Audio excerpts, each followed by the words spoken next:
have to tell you, I feel like a kid at Christmas. It's not often that I have the honor of sharing an interview with you from a CSP, Hall of Fame recipient, Cavett Award winner, former NSA National President, and the former president of the Global Speakers Federation. So listen carefully, because Lenora Billings-Harris is giving us this month the gift of her insight, and I know it's already changed my perspective. Now, here's Lenora. Hi, this is Chuck Gallagher with NSA's VOE and talking about Voices of Experience. My guest is Lenora Billings-Harris, past president of NSA, past president of the Global Speakers Federation. Lenora, talking about a voice of experience. That's awesome. Seems to fit, I guess, by some people's standards, but I'm always a learner. Oh, it fits my mind. And of course, because you've heard it so many times, but Lenora was the president, my first NSA, and I guess no one ever forgets their first NSA National Conference experience. Right. Speaking with soul and substance, and it was awesome. It was.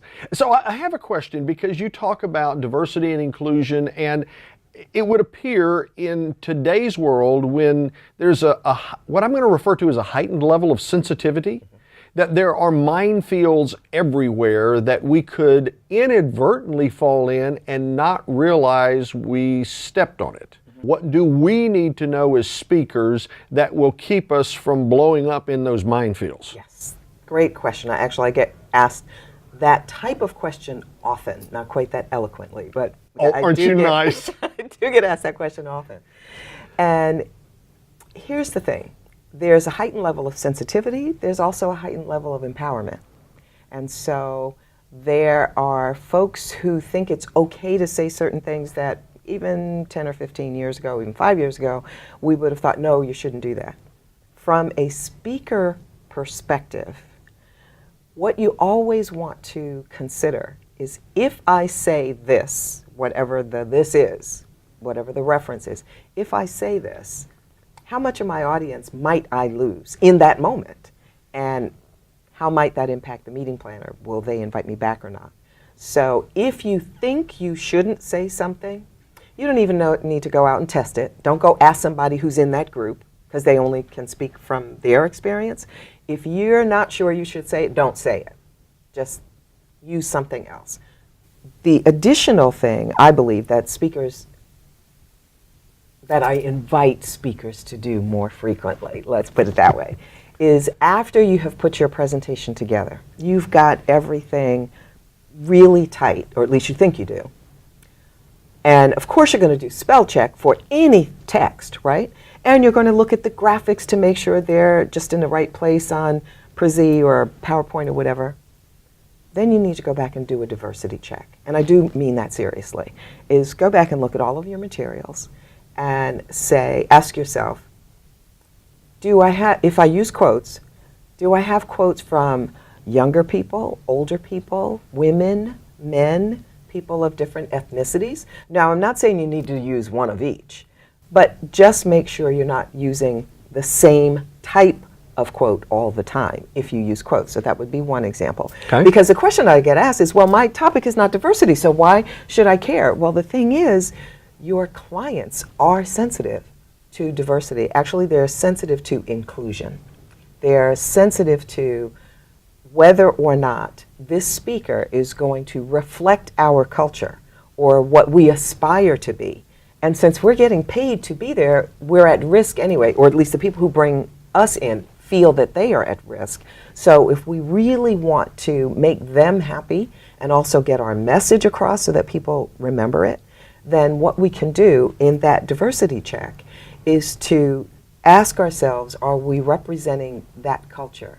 And if you don't know the answer, then find out more about the culture of that client.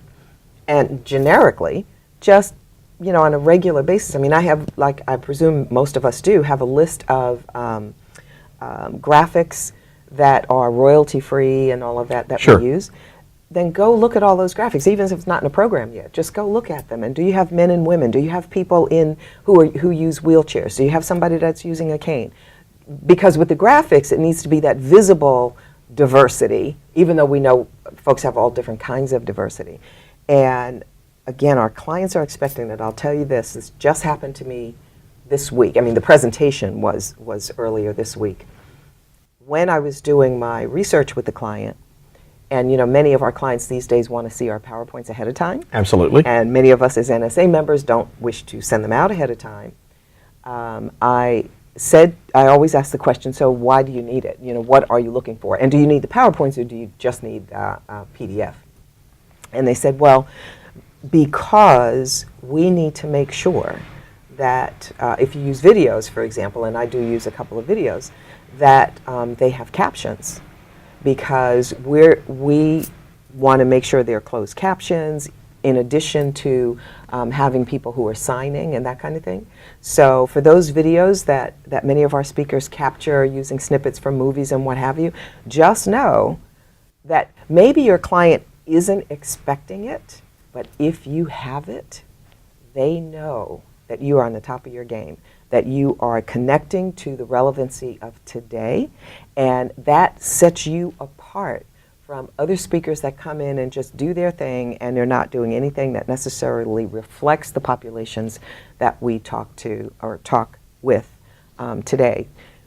Now, if you're still not sure, then reach out to someone who doesn't know your work and ask them to look at it and see what's missing. Because sometimes we're so close to our own work, we don't see what's missing. Absolutely. And I can see that, I think for any of us, if I shared it with someone who is like me, a white male baby boomer, and so what do you think? I'm probably going to get the exact same filter back, as opposed to if I shared it with you or if I shared it with a millennial. Now, I'm going to out myself for a second. That might be really dangerous here. But in doing a presentation to a group, I said, now, oh my goodness, let's rewind the tape. And you and I understand what that means, because we remember 8-track cassette tapes. I remember Young Girl, and it clicked during the middle of it. It was like, how would you make the 8-track tape click in the middle of Young Girl?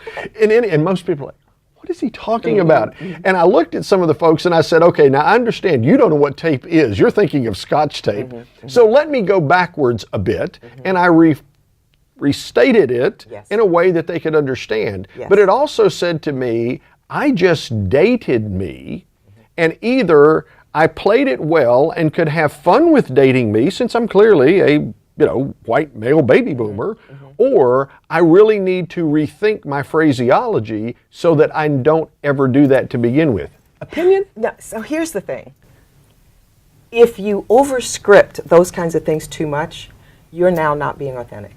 Okay. You need to do it exactly the way you just described it. Is you state the term. Now, the piece that I might take out is, instead of making all of the reference of, some of you might not know what that is and that kind of thing, many millennials hate that. A constant reference that they're too young to know certain things. Okay. So make the comment, and then, so you would say, let's rewind that, and then say something else that means rewind, like right after it, so that everybody is right on board. Connected with you. what, okay. It's kind of, what comes to my mind is people get overly anxious when they're talking to a person who's blind, when they say, did you see this?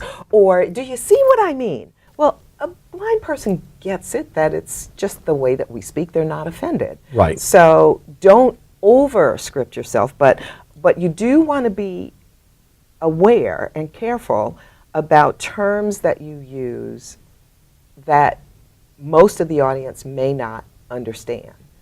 And the best example that I can share that I have seen happen internationally is American speakers coming over to whatever country we're in, and they make sports references, and especially if it's about baseball or our football, because many other cultures know cricket and what we call soccer. So, and I just happened to hear it on the news this morning, and somebody said, well, when you spike the ball, and I thought, I know what he means, but an international audience would have no idea. Interesting. And again, it's because it's so much a part of our lexicon that we may not even realize we're doing it. So that's why you want to get somebody who doesn't know your work and who isn't just like you to watch you or watch your videos and pick out terms and gestures and things like that that you might do that could turn some people off. Now, let me share this though.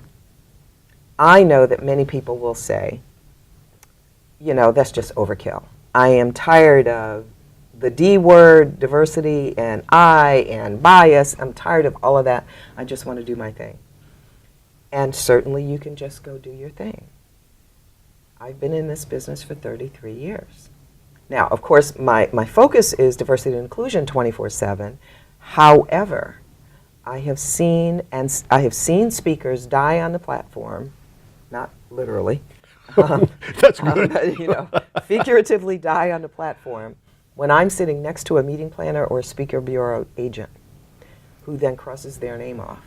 Somebody they thought they wanted to hire, and they cross their name off because speakers tend to fall into this minefield, as you say it, when they talk off the cuff. So it's not usually from their prepared information, the key, you know, the 3 points that they want to make. It's some general reference that they make that ends up not being appropriate.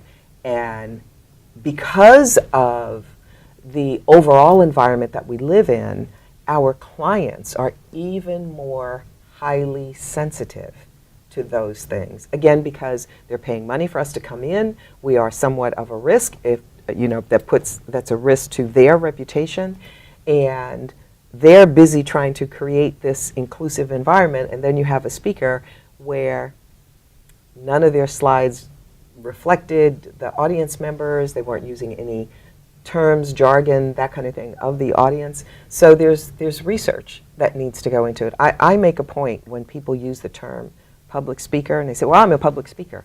And especially if they're an NSA member, I will say, if you're an NSA member, you're a professional speaker. And they'll usually look a little puzzled, the people that do that. I said, here's how I differentiate it.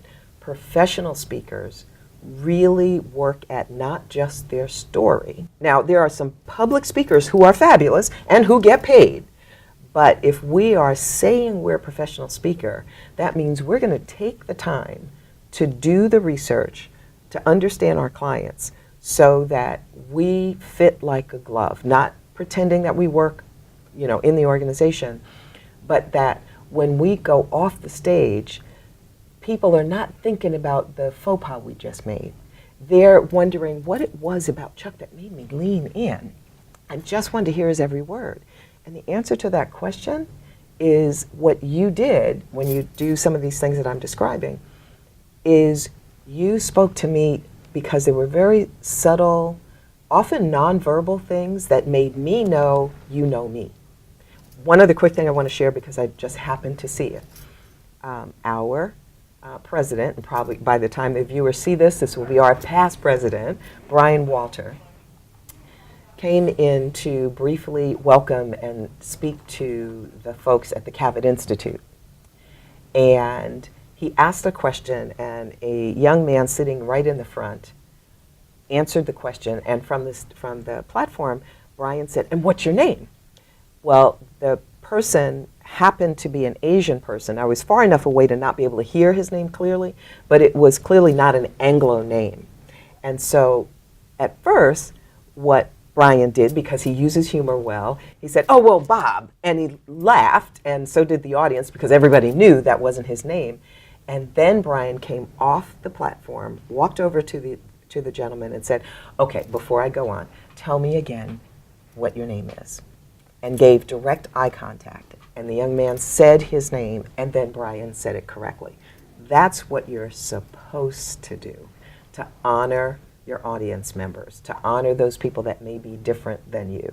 But we think, you know, I've seen many speakers do what Brian did in the beginning, which is just call him something else and laugh about it and move on. But a professional speaker, Brian, did not do that. Lenora, this has been fascinating. It has been a wonderful interview.